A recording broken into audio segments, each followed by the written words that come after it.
다시 한번 국민의힘 화이팅! 화이팅!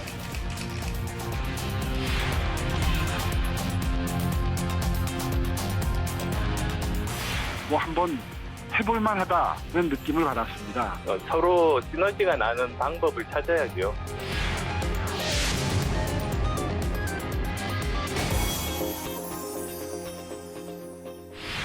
드디어 서울시장 보궐선거 후보 빅3가 확정됐습니다. 현재로선 박영선, 오세훈 그리고 안철수 후보인데요. 더불어민주당과 시대전환은 박영선 후보를 서울시장 단일 후보로 결정하면서 열린민주당 김진애 후보와의 단일화만 남겨둔 상황입니다. 야권에선 오세훈, 안철수 두 후보의 단일화 협상이 본격화될 전망입니다. 이 중에서도 국민의힘 경선 같은 경우에는 뚜껑을 열기 전에는 나경원 예비후보가 다소 앞설 거라고 생각했지만 결국은 오세훈 예비후보가 승리했습니다. 여러 가지 참 질문들이 많아지는 시기입니다. 먼저 김재원 의원님, 예전에 나경원 후보와 오세훈 후보를 제가 이제 비교해달라고 했을 때 그 어느 한쪽에 편들지 않고 골고루 칭찬해 주셨어요. 혹시 이런 결과를 예상하셨는지 어떻게 보셨습니까? 저 개인적으로도 나경원 후보가 당선될 걸로 생각을 했었는데 그렇지만 사실 우리 당에서 오세훈 후보도 굉장히 중요한 정치적 자산이거든요.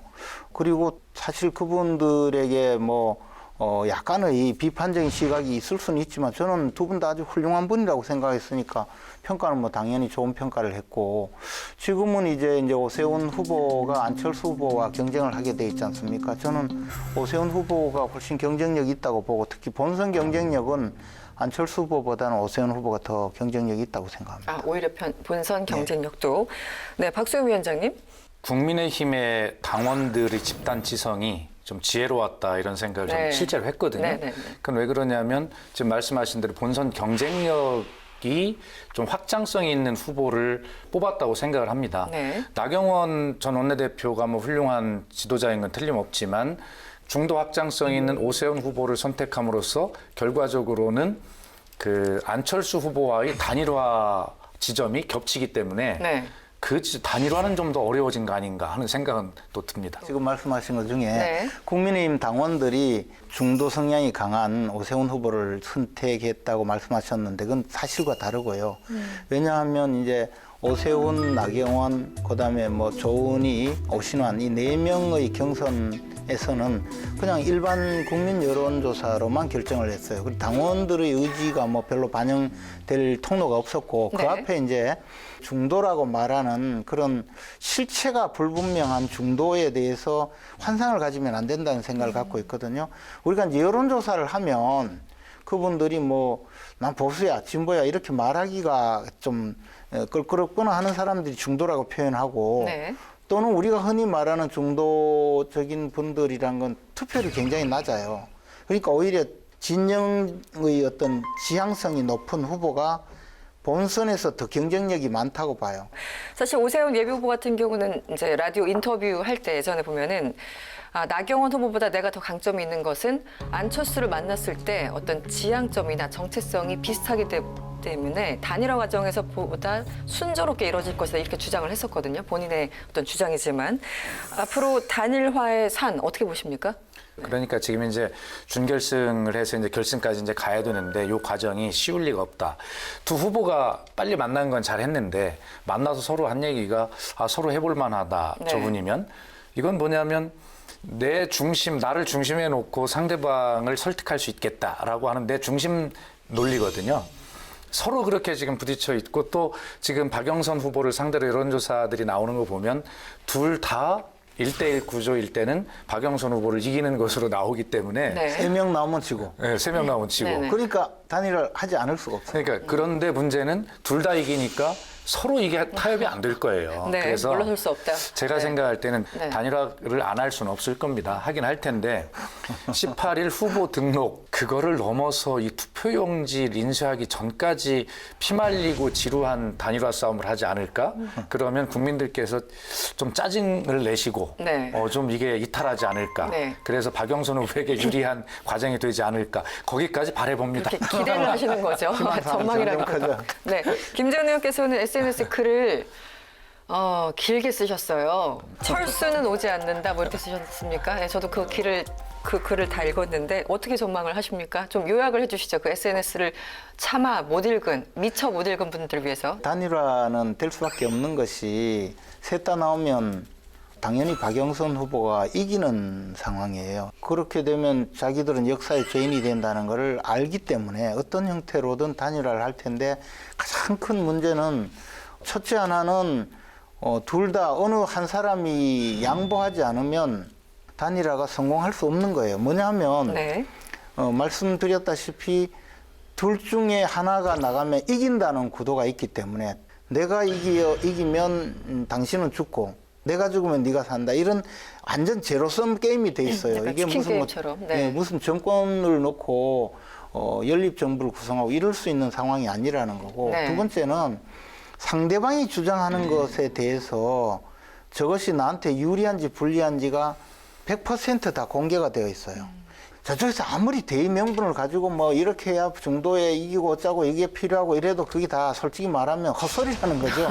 뭐 니한테 지금 유리한 지금 네. 이야기하고 있지 않느냐. 뭐 좀 나쁘게 이야기하면 정말 그런 소리 하지 마시고 우리 그냥 추첨합시다. 이게 더 나을 수도 있어요. 추첨. 그 정도로 이 단일화의 룰 싸움이 어려울 거다는 거죠. 그렇다면 그냥 양쪽에서 이야기하는 걸 50대 50으로 합치고 서로 물러나는 것이 가장 좋을 수가 있어요. 그래서 지금은 이제 이것이 단일화 룰이 성공하는 유일한 방법은 뭐냐면 경쟁력 조사든 또는 지지도 조사든 둘 다 조사를 해보니까 둘 다 이긴다. 이런 쪽이 되면 오세훈 후보가 양보하고 그쪽에서 정하는 대로 따르겠습니다 하면 될 수 있어요. 네. 지금까지 그 국민의힘의 당 지도부는 좀 이상한 태도였거든요. 뭐 안철수 후보 보고 2번으로 출마해라.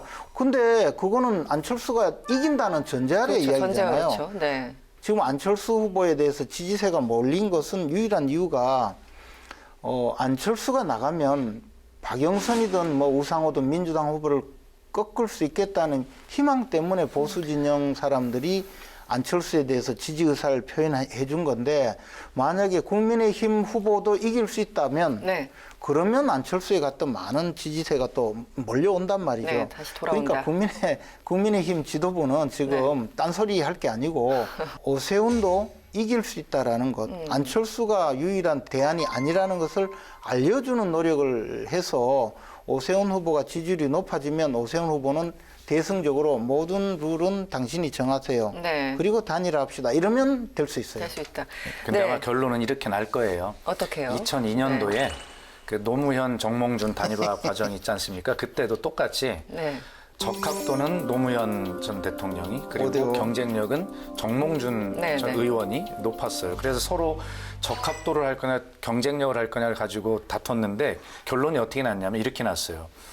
상대인 이해창 후보를 만나서 네. 이길 수 있는 후보는 누구입니까? 그렇게 네. 적합도와 경쟁력을 동시에 묻는 그런 문항으로 정리가 될 가능성이 있다. 그러면 남은 것은 이제 기호 문제 하나가 남는데 네. 기호는 뭐 양보를 하면 되는 것이고 저는 이런 때는 그냥 반반 적합도 50% 경쟁력 50% 해서. 이렇게 정하자고 물러나야 되는데 글쎄 안철수 후보가 그런데 타협이 잘 안 될 되는 것인가? 계속 안 후보에 대해서 네. 제가 그동안 회의감이. 지켜본 바로는 알겠습니다. 아니 그건 뭐 저희들도 민주당도 그런 안철수 후보의 아주 질긴 그 협상을 대해서 네. 우리가 이미 경험을 하고 있기 때문에 네. 단일화가 되더라도 투표용 진세 전에 겨우 돼가지고 시민 게임이 질타를 받고 시작할 것이다. 이렇게 소망합니다. 네, 제가 위원장님께 여쭤보고 싶은 게 있는데 안철수 후보가 박영수 후보와 1대1로 붙었을 적에도 오차범위 밖에서 이기는 것으로 일부 여론조사 결과 나오고 오세훈 후보는 오차범위 아니지만 그럼에도 미세하게 또 우세한 것으로 나와요. 요즘 여론조사 보면은 민주당이 참 속상하겠다 이런 숫자들이 나오는데 이 현상에 대해서는 어떻게 보십니까? 아니 속이 상하지 않습니다. 제가 네. 여러 차례 말씀을 드렸지만 민주당은 이번 선거 자체의 원인을 제공한 정당으로서 굉장히 낮은 자세를 가져야 되고 지금 아시다시피 이제 LH의 부동산 투기 의혹 사태 이런 것들이 벌어졌고 아주 악재만이 계속 있는 건데 그래도 이 정도 나오는 것이 저는 서울 시민에게 감사하다는 생각입니다. 오히려. 네. 그래서 시간이 충분히 있기 때문에 이 문제를 잘 해결하면서 전화 위복의 계기로 삼고 부동산 투기 근절이나 이런 것들을 완벽하게 제도적으로 우리가 해낼 수 있다면 막판에 제가 예상한 대로 막판에 뒤집을 수 있다. 네. 또 김진애 후보와 이제 단일화 과정이 이제 다음 주에 쭉 시작이 되지 않겠습니까? 네, 16일, 17일 그렇습니다. 여론조사를 통해서 18일 날 확정하는 예. 일정으로. 그리고 네. 그 전에 이제 TV 토론들이 예정이 돼 있기 때문에 네, 네. TV 토론이 굉장히 재미있을 겁니다. 아주 센 토론이 붙을 거거든요. 네, 김진애 의원이 또 그 화력이 세시죠. 아, 그럼요. 네, 네. 그 과정에서 이제 컨벤션 효과가 반영이 될 타임이 다음 주에 옵니다. 네. 그렇게 되면 아마 근소한 차이로 저희가 추격을 계속 해나가는 동력은 이 와중에도 가질 수 있고 네. 마지막에 한번 역전할 수 있는 기회는 한번 볼 수 있다. 네. 저는 그렇게 생각합니다. 김진애 의원이 지난 8일자로 의원직 사퇴 시한이 지났어요. 그래서 사퇴했어요. 그러면 이제 이 약 물고 끝까지 가야 돼요. 근데 네. 그 성품상 지금 말씀하신 대로 컨벤션 효과는커녕 완전히 거꾸로 때리고 이기려고 하는 그런 칼을 갈고 있기 때문에 네. 컨벤션 효과는커녕 자멸하는 아니, 네, 침몰하는 배입니까? 네. 부잣집이 말이야 이런 때 인심을 써야지 그거를 또 그런 소망을 하고 그럽니다. 아니 소망이 아니고 너무 솔직하게. 너무 재밌는 일이 벌어질 거예요. 지금 박영선 후보, 오세훈 후보, 안철수 후보 지금 3자 간의 구도로만 얘기가 되고 있는데 한편으로는 그냥 10년 전 인물이다 이런 표현이 또 있고 그렇다고 또 이 사람들 따라갈 인물들이 있느냐 이런 이제 상반된 의견들 좀 양가적인 가치들이 있습니다. 그렇다면 좀 정책을 살펴보면서 비교할 필요도 있을 것 같아요. 어차피 뭐 인물 중심이 아니라면 요즘 가장 핫한 것이 아무래도 이제 부동산 정책이기 때문에 저희들 한번 다뤄봤습니다.만 3인의 부동산 공약을 일단 한번 짚어보도록 하겠습니다. 박영선 후보는 5년 동안 30만 호, 오세훈 후보는 5년간 36만 호, 그리고 안철수 후보는 5년간 무려 74만 호 공급을 공약으로 내세웠습니다. 다들 실현 가능성이 있을까 국민들이 좀 궁금해하는데 먼저 위원장님 어떻게 보십니까? 그 차이가 이제 박영선 후보는 30만 호를 하되 공공이 주도하고 오세훈 안철수 후보는 민간이 주도한다는 차이는 약간 있습니다만 네. 어쨌든 공급을 확대하겠다는 측면에서 같은 것인데 이 정책에 대한 그 검토나 연구가 그렇게 오래 할 시간이 없었을 것이다. 그래서 저는 이 공약을 꼭 누가 서울시장이 되더라도 지키려고 그렇게 노력 안 했으면 좋겠어요. 그래서 시장이 무리하게. 되면 네. 이 다른 후보들의 공약을 다 좀 모아가지고요. 실제로 5년 동안의 서울을 어떻게 할 거냐라고 하는 것에 대해서 공약을 다시 한번 재검토하고 재설계하는 솔직하게 그런 시간을 가져봤으면 좋겠어요. 네. 그래서 평가하기에는 솔직히 저는 무의미하다고 생각합니다. 네. 지금 단계에서. 네. 박영선 후보 아파트 5년 내에 30만 가구 공공주택 짓겠다는 거고 오세훈 후보는 36만 호 이건 이제 재건축을 대폭 풀어서 짓겠다는 거고 안철수 후보는 74만 호. 근데 안철수 후보는 뭐 어떻게 짓겠다는 게 없어요. 이건 신규 주택을 이야기했거든요. 네. 근데 이분이 여러 가지로 제가 비판을 했지만 네, 네. 74만 호가 얼마나 되는지를 알고나 이야기하는 건지 서울에 지금 아파트 숫자가 몇 세대 있는지 아세요? 잘 모르겠습니다. 네. 168만 가구. 168만. 그러면 3분의 1을 새로 짓겠다는 거예요. 그러려면 예컨대 정말 우상호 의원처럼 강변도로 다 위에 100층짜리 아파트 지어가지고 아니 왜 이렇게. 또 저 경선에서 탈락한 우상호 후보를 또 소환하고 그러십니까? 불가능한 이야기를 공약으로 들고 오니까 제가 너무 황당해서 이야기. 특히 안철수 후보의 이 부동산 공약은 불가능에 가깝다 이런 입장이신 거죠. 황당무계한 거예요. 황당무계하다. 네. 또 하나는 기본적으로 이제 경제 공약도 다양하지만 기본적으로 이제 세 분 다 어쨌든 우리나라 국제적인 위상도 높아지고 또 서울의 위상이 높아지기 때문에 서울의 미래 비전에 대해서 하나씩 공약을 갖고 계세요. 어떻게 평가를 하십니까? 4.7 재보궐선거까지는 사실은 뭐냐면 지금 어떤 검찰 개혁을 둘러싼 그런 문제, 그다음에 그 LH 투기 의혹 이런 문제를 둘러싸서 결과적으로는 촛불 정부라고 하는 문재인 정부마저도 불공정, 부패 뭐 이런 것에 연루가 되느냐라고 하는 그런 이슈를 가지고 4.7 재보궐선거가 결론이 날 가능성이 많아요. 네네. 그러면 그 이후는 어떻게 될 거냐. 결과적으로 4.7 이후에 서울시장은 코로나 사령관을 뽑는 선거여야 된다고 생각을 해요. 방역과 어떤 백신 접종만이 아니라 이 변한 도시민의 삶을, 도시 일상을 어떻게 회복할 거냐라고 하는 문제를 해결을 해야 된다고 생각을 하거든요. 네. 이제 그러기 때문에 저는 여러 가지 문제가 이제 나올 거라고 생각하는데 우선 경제 문제죠. 민생 문제. 그다음에 복지 문제일 겁니다.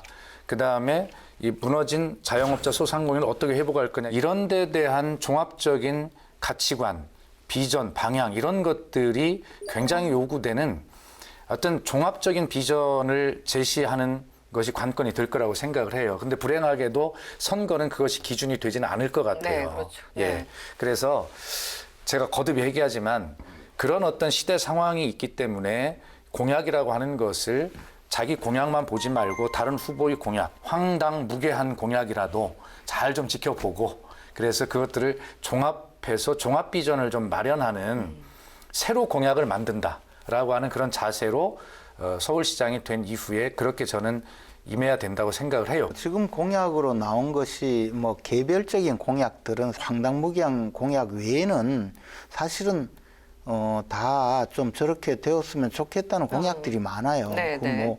뭐 충분히 또 그렇게 가야 되고 한데, 근데 저는 새 후보 중에서 어느 분이 이제 시장이 되겠지만 꼭 그 명심할 것이 그런 공약뿐만이 아니고 제가 바라는 것 오히려 이번에 나오지 않은 그런 내용인데요. 제가 최근에 박원순 흑서 공동 집필에 참여해서 책을 냈어요. 이러면 이제 박원순은 살아있다예요. 그 내용 전체의 기류가 뭐냐 하면 박원순 시장이 10년간 시장을 하면서 사실은 많은 문제를 일으켜 놓았는데 그중에 대표적인 것이 자신의 정치적 목표를 위해서 필요한 사람들을 끌어들여서 이 시정을 하나의 수익 모델로 만들고 거기서 뜯어먹고 사는 사람을 너무 많이 만들었다는 거죠. 그 서울시의 그 행정을 매개로 해서 그걸로 먹고 사는 사람들을 많이 만들었기 때문에 이것부터 없애달라는 요구가 많았거든요. 어쨌거나 저는 박원순 시장의 그 잘못된 시정, 그 유산을 몽땅 좀 청소하는 그런 시장이 됐으면 하는 바람이 있습니다. 알겠습니다. 그 박원순 시장에 대해서 뭐 가혹한 평가를 하는 것은 뭐 야당으로서 당연한 것인데 박원순 시장의 서울시정을 정리를 해보자면 여러 가지 이제 새로운 모델들을 실험을 많이 했죠. 주민이 직접 참여하고 거버넌스 형태가 되어서 시정을 함께 운영하는 그런 모델들, 뭐 사회적 협동조합의 형태라든가 이런 것들이 이제 많이 이제 시작이 된 것이죠. 뭐 그런 것들은 저는 앞으로 당연히 나아가야 될 방향이라고 생각을 합니다. 그 과정에서 문제들은 개선해 나가면 될 텐데 소위 그 혁신도시의 지수평가라고 하는 것들이 있는데 거기에서 서울이 1위를 기록했다는 객관적 지표가 발표가 올해 됐지 않습니까? 그렇게 보면 김재원 의원님께서 지적하는 문제에도 불구하고 서울의 어떤 시정 방향이라고 하는 것은 글로벌 스탠다드에 맞게 잘 가고 있다, 해왔다. 저는 그렇게 평가합니다. 네, 여기서 두 분의 사이다 한 줄 평 듣고 가겠습니다. 먼저 위원장님. 공약이라고 꼭 지킬 필요 없다. 모든 후보의 공약들을 모아서 새로운 진짜 지속 가능한, 실현 가능한 공약을 만들어라. 오세훈, 안철수 두 분에게 부탁드리는데 다른 공약 다 필요 없고 단일화가 최고의 공약이다. 네, 여기까지 깔끔하게. 제가 계속 한 줄 평에 대해서 김재원 의원한테 밀리는 느낌이 계속 듭니다. 굉장히 고민을 많이 하셨던 것 같아요. 알겠습니다. 사이다 한 줄 평까지 들었고요. 다음 이슈로 넘어가도록 하죠. 지난 2일 LH 일부 직원들의 3개 신도시 땅 투기 의혹이 시민단체를 통해서 제기됐습니다. LH 임직원들의 땅 투기 의혹 파장이 확산되고 있습니다. 국민 공분도 함께 커지면서 국회 국토교통위원회가 긴급 현안 질의를 통해서 투기 의혹을 질타했는데요. 광명시흥 신도시 발표 전에 LH 직원들이 토지를 매입했다는 게 의혹의 골자입니다. 이것이 사실로 확인되면서 한국토지주택공사는 대국민 사과문을 발표했고요. 정세균 총리, 홍남기 부총리까지 연일 머리 숙여 사과하고 있습니다. 먼저 국민들 입장에서는 충격과 분노, 이 이상의 단어를 찾을 수 없습니다. 지금 댓글을 보면 너무 화가 나는데 더 이상 언어를 찾을 수 없다, 단어를 찾을 수 없다 이런 말까지 나올 정도인데 일단 의원님께서 하실 말씀이 더 많으실 것 같아서 먼저 여쭤보겠습니다. 이번 상황을 어떻게 지켜보고 계십니까? LH 공사의 직원들의 땅 투기 문제는 아마 굳이 문재인 정부 하에서만 벌어진 일은 아닐 가능성이 많아요. 네네. 근데 이제 그전에는 땅을 사도 땅값이 안 올라서 땅 사서 이익 본 게 별로 없을 거거든요. 이 정부 들어와서 이제 막 집값이 오르기 시작했잖아요. 그러니까 이 본격적으로 시작한 거죠. 네. 직무상의 비밀이나 또 업무상 취득한 정보를 활용해서 돈벌이에 나선 사람들인데 땅값을 올려준 문재인 정부가 그 밑자락을 깔아준 거죠. 문재인 정부가 땅값도 올려주고 또 먼저 솔선수범하시고 직원들이 참 벌인 작은 일탈 행위인데 이게 이제 정권에 부담을 주고 있거든요. 그러니까 완전히 국사범이 돼버렸어요, 지금. 알겠습니다. LH 말단 직원부터 위에 있는 고위 공무원까지 고위직까지 다 그냥 이신전심 했던 거 아니냐 이렇게 많은 분들이 분노를 하고 있습니다. 지금까지 상황을 어떻게 평가하십니까? 지금 그 문재인 정부의 가장 큰 어떤 비판을 받고 있는 지점인 이 부동산 문제, 주택 문제에 관해서 이걸 해결하려고 지금 대통령 또 정부 또 집권당 이렇게 사력을 다하고 있는 중 아닙니까? 그런데 갑자기 이게 탁 LH 사태가 별로 터지니까 정권에 도움도 안 준 사람이지. 탁 터지니까 정말 제 느낌은 아주 팽팽하게 당겼던 이 고무줄에 네. 뭔가 탁 가위질을 해댄 느낌이 딱 들어요. 네. 정말로. 저희들이 이런 심정이고 분노가 있는데 그 일반 국민들, 집 없는 서민들, 또 청년들 이건 뭐 허탈, 박탈 이런 걸 넘어서 분노 그 이상이겠죠. 그래서 이렇게 보면 제가 뭐 우리 김재원 의원님 하시는 말씀에 조목조목 때로는 제가 반박도 하고 하지만 이 문제만큼은 반박을 할 수가 없는 문제입니다. 네. 정말 어떻게 발본색원하고 그다음에 책임지고 대책을 세우느냐. 위기는 위험한 기회의 준말이라고 합니다. 지금 정부로서는 또 청와대로서는 이 문제가 정말 심각한 문제로 바라보고 있고 최선을 다해서 공정, 투명, 신속하게 해결을 하되 미래 대책까지를 정확하게 제시함으로써 전화위복이 될 수 있도록 해야 되겠다. 그것이 정권의 어떤 복이 되는 문제가 아니라 정권의 복이 되는 상황이 와야 국민들께 사죄하는 방법이다. 이런 생각이거든요. 사실은 이제 이 LH 직원들의 땅 투기 의혹이 과연 문재인 정부에만 국한되겠느냐, 과거에도 있었을 것이다까지는 얘기를 주셨는데 그래서 지금 정부에서 밝힌 거는 박근혜 정부 당시부터 해서 쭉 전수조사를 하겠다는 거 아니겠습니까? 해도 소용이 없는 것이 네. 뭐냐면 부정하게 땅을 산 것이 처벌 대상이잖아요. 네. 그러면 이게 신도시 개발의 정보를 취득하고 그것을 이용해서 토지를 구입했을 때는 설사 그 토지 가격이 오르지 않았다 하더라도 이게 부패방지법 위반이 네. 되어요. 네. 근데 신도시가 없었는데 계획이 없었는데 땅 샀다고 해가지고 조사하겠다는 것 자체는 물타기가 아니고 그건 완전히 그냥 네. 참 안간힘이죠, 안간힘. 전임 정권에 네. 한번 어떻게든 좀 같이 물고 들어가려는 안간힘인데 그러니까 더 욕먹어요. 이제 그 해프닝이 이미 밝혀졌어요. 그래서 이제 처음에 정부가 발표할 때는 2018년에서 5년 전, 하니까 네, 2013년 이렇게 나왔는데 그것이 박근혜 정부의 시작 시점 이렇게 맞물린 거거든요. 그래서 그러자마자 이제 하루 지나니까 국민의힘에서 이거 박근혜 정부까지 물고 들어가서 물타기 하려고 한다. 이렇게 이제 하니까 정부도 깜짝 놀라서 그게 아니라 통상적으로 한 5년 전부터 이렇게 보겠다. 이렇게 이제 한 것인데 그게 이제 그렇게 해석이 됐는데 그래서 제가 국민의힘에 뭐라고 얘기를 했냐면 공격 초점을 날카롭게 해서 하나만 공격해라. 네. 물타기까지 공격을 하면 그게 물타기 된다. 이렇게 얘기했는데 전략까지 알려주셨어요. 예, 그래서 네. 이 문제가 무슨 물타기를 하려고 의도했다 그것이 아니라 통상적으로 이걸 보려면 한 5년 전쯤부터 보는 것이 맞지 않냐라고 그렇게 발표를 처음에 한 거예요. 그래서 거기에는 다른 해석이 그렇게 뭐 맞진 않는 것 같습니다. 예. 의원님께 여쭤보고 싶었던 게 이거예요. 이제 정부 합동 특별 수사 본부를 이제 차린 건데 국수본 입장에서는 어떻게 보면 처음으로 뭔가 실력을 발휘를 해야 되는 정말 큰 사건을 맡은 거고 여기에 검찰이 소위 말하는 배제됐다라는 것에 대해서 또 야당 의원들은 비판하고 있고요. 이 과정은 어떻게 보십니까? 이 수사는 그렇게 어려운 수사가 아니에요. 뭐냐 하면 지금 토지 거래는 좀 전산화되어 있기 때문에 네. 대상 지역을 지정해서 지분을 입력을 하면 그 최근에 신도시 계획이 시작될 때부터 전산 입력에서 설정값만 넣으면 곧바로 나와요. 네. 그럼 그 토지 거래를 한 사람들 역추적해서 그 사람들 자금 추적까지 하면 실거래자가 나오거든요. 그럼 실거래자의 신분을 확인해 보고 이 사람들이 신도시 개발 계획에 그 정보에 접근할 수 있었는가 없었는가 찾아내면 금방 나와요. 이 점은 나는 경찰도 충분히 수사할 수 있다고 봐요. 네. 저는 단지 네. 이런 수사는 지금까지 전부 검찰에서 해왔거든요. 경찰은 수사 경험이 없단 말이에요.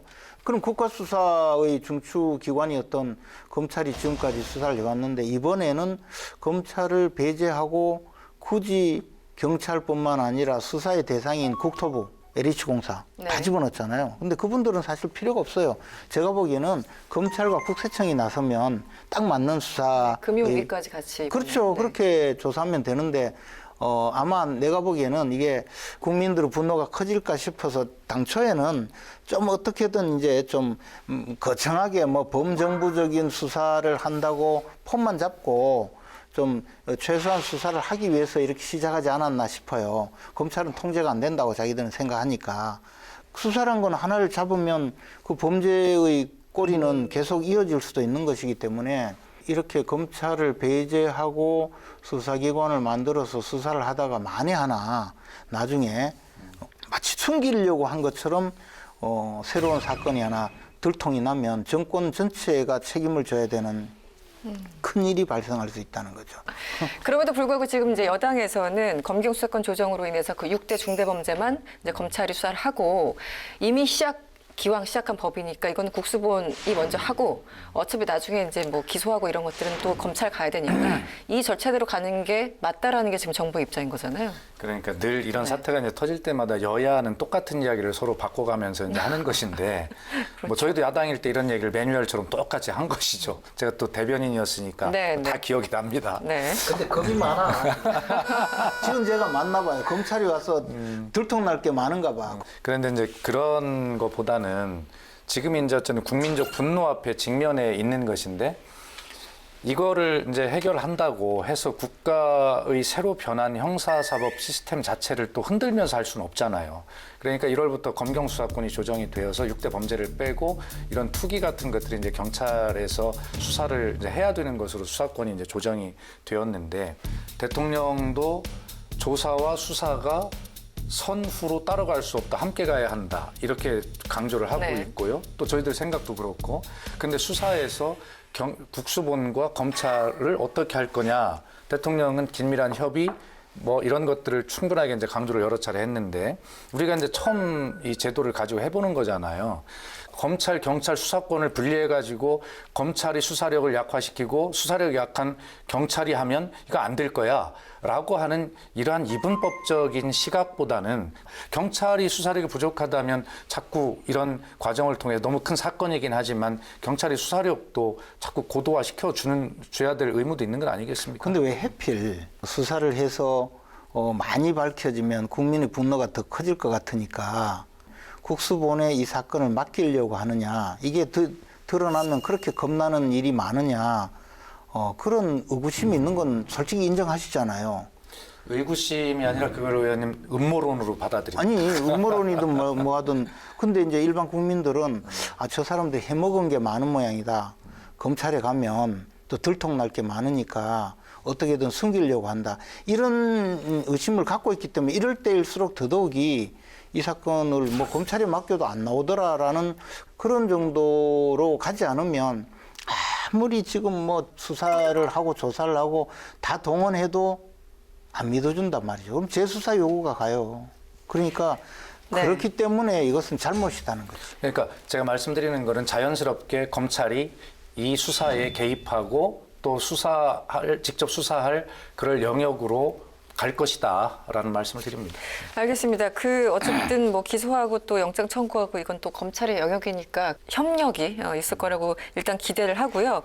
하나만 더 여쭤볼게요. 어쨌든 이번 일로 국민들 분노가 굉장히 치솟고 있고 국민청원까지 올라왔습니다. 3기 신도시 전면 백지화해야 되는 거 아니냐. 이틀 만에 10,000명이 넘는 사람들이 동의를 했는데 일단 유영자님 어떻게 보십니까? 이런 의견에 대해서는요? 민주당에서는 처음에 뭐 그런 질문에 대해서 만약에 이것이 그야말로 복마전 수준으로 이게 갔다면 다시 검토할 수도 있다라고 하는 정책의 의장이 발언이 나온 적이 있습니다만 그 뒤에 바로 다음 날 그것을 일단 정리를 했지요. 이 조사와 수사의 결과에 따라서 이 문제가 달려있다 저는 그렇게 봅니다. 그러나 지금 현재로서는 대통령이 정확하게 이야기를 했듯이 이 이사 부동산 대책의 흔들림 없는 추진이 중요하다 이런 말씀이 계셨고요. 그래서 이 수사를 정말 엄정하게 하고 또 이 부동산 정책을 흔들림 없이 추진하는 두 가지가 투트랙으로 동시에 가야 하는 상황입니다. 네. 근데 이사 부동산 대책 장관들은 계속 바뀌었지만 기존과 똑같이 가서 계속 망해왔거든요. 정책이. 근데 그것을 주도한 분은 사실 청와대에 따로 있어요. 근데 그분이 안 바뀌니까 정책이 점점 나쁜 정책만 나오는 거예요. 진짜는 청와대에 앉아있는 그분이 바뀌어야 돼요. 대통령은 아니에요. 네. 저는 대통령 바꾸라는 줄 알았어요. 그러니까 지금 갑자기 표정이 좀 이상해가지고 근데 이제 어쨌든 이제 겁을 먹기 시작했구만. 알겠습니다. 여기서 두 분의 사이다 한 줄 평을 듣고 정리하도록 하겠습니다. 사이다 한 줄 평. 사이다 한 줄 평. 계속 말씀드리지만 LH 공사 직원은 아주 저 피라미드래요, 피라미드. 윗물이 구정물이니까 아랫물이 조금 흙탕물이 된 거거든요. 위에 있는 분들 빨리 처리해야 됩니다. 국민 여러분께 잘못했습니다. 그러나 최선을 다해서 조사하고 수사해서 명명백백하게 밝히겠습니다. 그리고 향후에 이런 일이 일어나지 않도록 하는 재발 방지 대책까지 제도적 개선까지 완벽하게 해내도록 노력하겠습니다. 위기는 위험한 기회라고 합니다. 전화위복의 계기로 삼을 수 있도록 정말 최선을 다하겠습니다. LH 신도시 투기 의혹에 대한 빅데이터 알아보도록 하겠습니다. 글로벌 빅데이터 연구소는 LH 투기 의혹이 처음으로 제기된 지난 1일 전후 14일 동안 총 12개 채널 22만 개 이상의 사이트를 대상으로 LH에 대한 빅데이터를 조사해서 분석해봤습니다. 불법 투기 의혹이 제기된 후 일주일 동안에 LH의 총 정보량은 8만 1천여 건인데요. 이는 투기 의혹이 제기되기 전 일주일의 정보량 2만 1천여 건에 비해 4배 가까이 늘어난 수치입니다. 다음은 두 기간 동안의 연관어 비교입니다. 먼저 지난달 22일에서 28일 사이에는 이주, 장점, 일자리 등이 많이 등장했는데요. 정부가 3기 신도시는 배드타운이 아닌 일자리가 있는 도시가 되어야 한다라며 기업인이나 원주민의 선이주를 지원한다고 밝힌 데 따른 것입니다. 또 LH가 기존의 다세대를 매입해 재임대하면서 도심요지의 입주자의 선호도를 잘 반영하는 장점이 있다고 설명하면서 이상의 연관어들이 언급됐습니다. 이 단어들은 모두 중립적이고 또 긍정적인 성격의 연관어라고 볼 수 있습니다. 반면 지난 1일에서 7일 동안에는 투기 의혹이라는 부정적인 연관어가 정보량 1위에 나타났습니다. 지난 1일 LH 직원 10여 명의 광명시흥 3기 신도시 사전 투기 의혹이 제기됐고 문재인 대통령도 관련 공공기관 직원들의 토지거래 전수조사를 지시하면서 이상의 연관어가 나왔습니다. 채널별 총 정보량을 살펴보면 불법 투기 의혹이 제기되기 전에는 SNS 채널이 50%에 가까운 점유율을 보였는데요. 의혹이 제기된 후에는 뉴스의 점유율이 24%에서 43%로 상승했습니다. 투기 의혹 전 LH의 임대주택 관련 정보는 SNS와 커뮤니티 등을 통해서 유통되는 현상을 보였지만 불법 투기 의혹이 제기된 후 언론의 집중 보도로 인해 뉴스 채널의 점유율이 높아진 사실을 확인할 수 있습니다. 지난 3월 4일 윤석열 검찰총장이 임기 만료 4개월을 앞두고 전격적으로 사퇴했습니다. 중대범죄수사청에 대해 부패를 완전 판치게 할 부패 완판이라며 강경 발언을 이어오던 윤석열 검찰총장이 결국 사표를 냈습니다. 윤석열 전 총장의 그동안의 삶을 보면 정말 롤러코스터라고 표현해도 지나치지 않을 것 같습니다. 지금 여러 가지 대선 1년을 앞두고 다양한 이야기들이 나오고 있는데 오늘 집중적으로 토론을 해보도록 하겠습니다. 지난 4일 가장 불쌍하게 보였던 분이 바로 오세훈 후보였어요. 그날 스포트라이트를 다 받아야 되는데 윤석열 총장이 덜컥 사의 표명을 하면서 모든 그 언론의 관심이 윤석열 총장에게 쏠렸습니다. 일단 어떻게 보셨어요? 그날 전격적인 사의 표명? 저는 윤석열 전 검찰총장이 정치를 할 것이다라고 하는 것을 공개적인 방송에서 1년 전부터 줄곧 주장을 해온 사람이기 때문에 네네. 제 예언이 맞았다라고 네. 하는 것을 우선 말씀을 드리고 네. 그만큼 그 정치에 대한 권력 의지 이런 것들이 굉장히 강한 것으로 그렇게 저는 들었거든요. 가까운 분에게. 권력 의지. 예, 그렇습니다. 그래서 저는 윤석열 총장이 검찰 개혁에 저항을 하고 그렇게 비판을 하던 그것과는 결이 다르게 다른 측면에서 이제 자연인이 되었으니까요.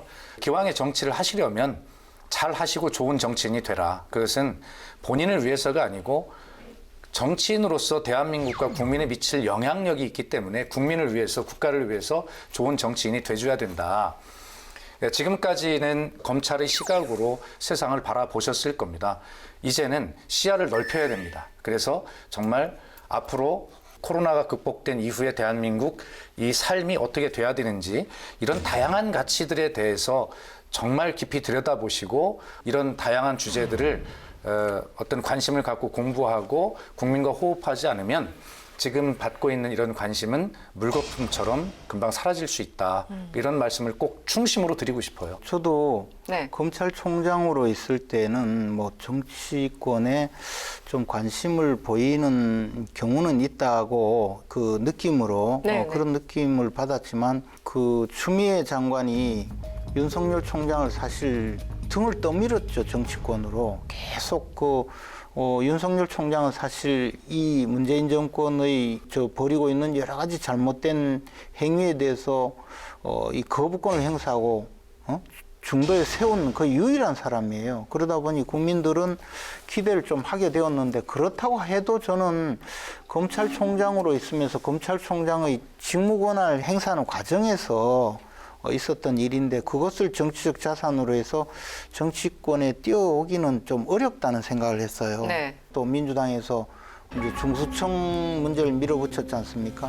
저는 그것이 이제 윤석열 총장으로서는 정치권에 나와서 이 문제를 해결해야 되겠다는 의지를 강하게 만들었고 또 한편으로는 그 정당성을 부여해줬다고 봐요. 개인에 대한 징계 이런 건 개인 문제인데 네네. 제도 자체를 뒤집어 엎으려고 하니까 이건 민주주의에 대한 민주주의 파괴행위다. 더 나아가서 국민 주권 내지 국민의 생활을 직접적으로 이제 피폐화시키는 그런 행위다 해서 국민을 지키고 민주주의를 지키겠다 이런 명분으로 지금 나온 것 아니겠어요. 그리고 결국은 이제 윤석열 총장이 정치권으로 지금 들어왔는데 국민들이 왜 이렇게 그럼 환호하느냐.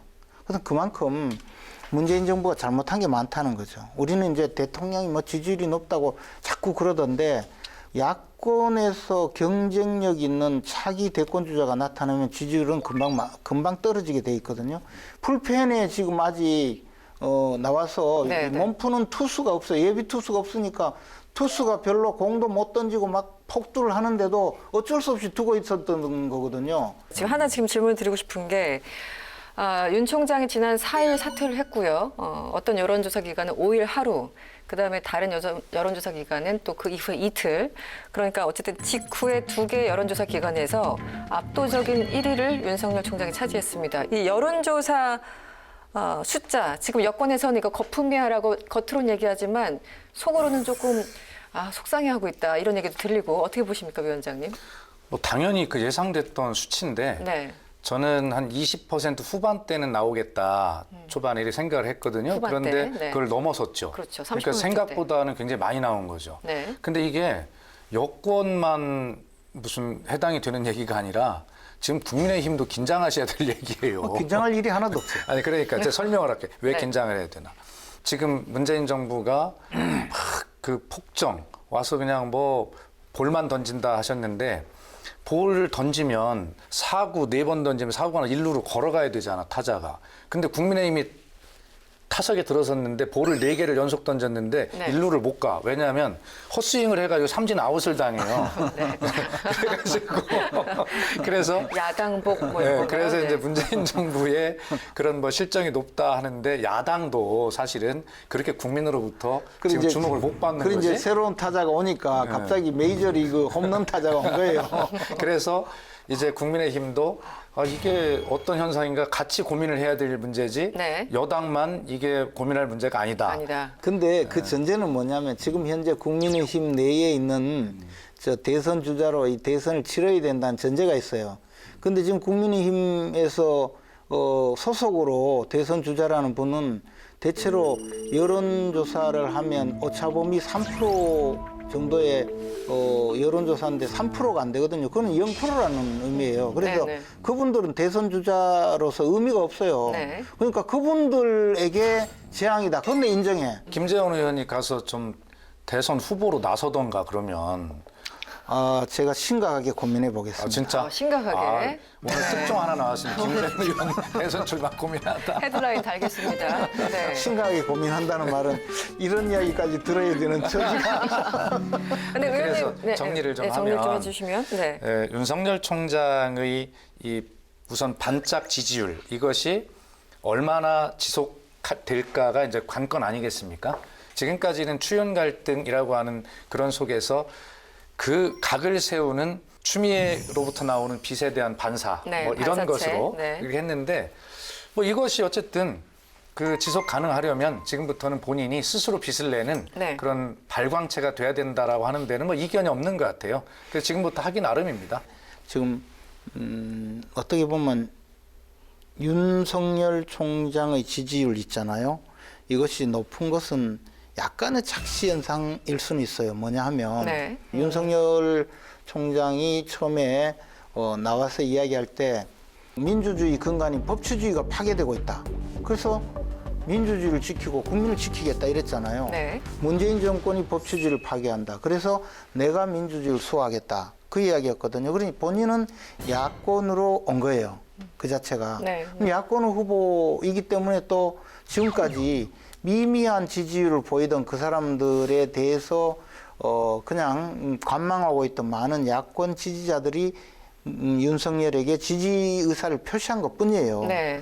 그러면 여권에서도 이제 후보자들이 점점 이 가시화될 것 아닙니까? 그러면 이제 1대1 대결 구도가 되는 거예요. 그래서 윤석열 총장이 무슨 독보적인 일위다 그런 것은 저는 아니라고 봐요. 그런데 한편으로 네. 민주당의 대표인 이낙연 대표의 지지율이 급전직하로 빠지잖아요. 진영 속에 있지만 자기가 보여준 게 하나도 없어요. 그냥 총리였어요. 그래서 그냥 TV에 많이 나와서 엄중하게 지켜보고 있습니다. 이런 소리만 했거든. 성대모사까지. 그러니까 엄중하게 지켜본 분이니까 뭐 네. 기대할 게 없는 거예요. 엄중하게 지켜보니까. 근데 윤석열은 아까도 말씀드렸듯이 문재인 정권의 폭정을 중단시켰다. 그리고 온몸으로 막았다. 그리고 피해자의 지위까지 획득해 버렸거든요.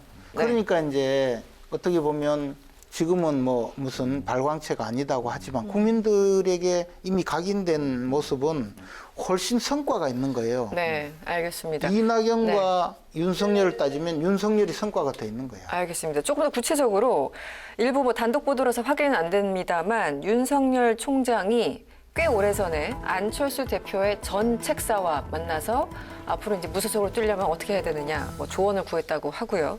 또 최근에는 김한길 전 대표를 만났다 이런 보도도 이어지고 있습니다. 앞으로 경로를 어떻게 보십니까? 그 윤석열 전 총장은 바로 국민의힘에 입당하는 이런 스탠스는 갖지 못할 겁니다. 왜 그러냐면 바로 입당을 하게 되면 검찰총장으로 재직 시에 있었던 중립성이 오해를 받을 수 있고요. 예. 그리고 지금 국민의힘이 어떻게 될지 지금 앞으로 미래를 점칠 수가 없는데 거기에 몸을 쉽게 담을 수가 없죠. 그렇기 때문에 다른 지역에 있으면서 몸값을 일단 키울 겁니다. 네. 키워놓고 내가 들어가든지 내가 저기를 업든지 업히든지 없든지 뭐 선택을 할 겁니다. 네. 그것이 여의치 않으면 결과적으로 삼지대로 그냥 가는 거죠. 지금 야권 후보가 됐다라고 이제 말씀을 김 의원께서 하셨는데 저는 윤석열 총장이 그렇다 보면 야권 개편의 신호탄은 되는 건 맞습니다. 그런데 야권이 통합 개편이 아니라 야권 분열의 개편의 핵이 될 거다. 저는 그렇게 봅니다. 그래서 결과적으로는 민주당이라고 하는 그룹과 국민의힘이라고 하는 보수의 그룹 그리고 윤석열 총장 안철수 등등이 연대하는 그러한 어떤 3그룹 이렇게 다음 대통령 선거는 이렇게 3자가 경쟁하는 이런 구도가 되지 않을까 저는 그렇게 개인적으로 예측을 합니다. 네. 서울시장 선거하고 똑같은 희망상이 또 나오고 있습니다. 어떻게 그렇게 희망을 막 뼈들어온단 말이야. 아까 뭐 어쨌든 김종인 비대위원장도 이제 확실하게 윤석열 총장은 야권 사람이다 이렇게 딱 그 규정을 내린 상황이고 국민의힘에 크게 마이너스가 되지 않을 거라고 보시는 거잖아요. 이게 이제 야당의 입장에서 정권의 폭주를 중단시킬 수 있는 힘이 생긴 거거든요. 지금 당장 보십시오. 지금 그 민주당이 얼마나 지금 긴장하고 있습니까? 저 중수청 저거 더 이상 이야기도 안 나오잖아요. 그런 정도로 상황이 달라졌죠. 이 물줄기를 바꾸면 그때부터 공수교대가 돼요. 그리고 더 나가서 그런 상황이 되면 지금 급전직하로 여권의 힘이 빠지리라고 봐요. 뭐 자꾸 저 레임덕은 없다 이렇게 이야기하시는데 권력이란 거는 마치 이 손안에 모래 한 줌을 잡고 이렇게 있는 것하고 똑같거든요. 네. 세게 잡으면 세게 빠져요. 그러니까 레임덕이 없다는 게 아니라 지금 레임덕이라고 야당이 주장을 하니 지금 현재는 레임덕이 아닙니다라고 얘기하는 것이고요. 중수청에 관해서 이제 제가 정리를 한마디 짧게 해야 될 필요가 있어 하면 그 여당이 그 검수완박, 검찰의 수사권을 완전 박탈하는 그런 입법을 할 거다. 그걸 뭐 완료했다. 그것이 여당의 방침이다라고 계속 말씀들을 이제 하시는데 전혀 그렇지 않다라고 여러 번 말씀을 벌써 드렸어요. 이제 꼬리 내리는 거예요. 그러니까 이제 꼬리가 지금 내려졌잖아 그 밑에. 원래 내리고 있었다니. 보이십니까? 저는 안 보여요. 윤석열 총장이 저기 각을 세우고 나가니까 꼬리를 내렸다. 이제 이렇게 이제 프레임들을 하실 텐데 그 이전부터 계속 강조를 해왔어요. 그리고 아니 그걸 그렇게 이야기하면 안 돼요. 법무부에서 이미 국회에 보낸 것이 앞으로 검사는 공소관 역할을 할 것이다. 공소 유지만 할 것이다라고 의견서를 냈어요. 아니 그러니까 잘 아시지만 이 문제는 입법의 영역 아닙니까? 그래서 국회가 이것을 제도를 정하는 것인데 법무부 의견도 참고하고 검찰 의견도 참고하는 것이죠. 아니 이제 네, 여기서 두 분의 사이다 한 줄 평 듣고 가겠습니다. 자 윤석열을 몰아냈으니 중수청은 천천히.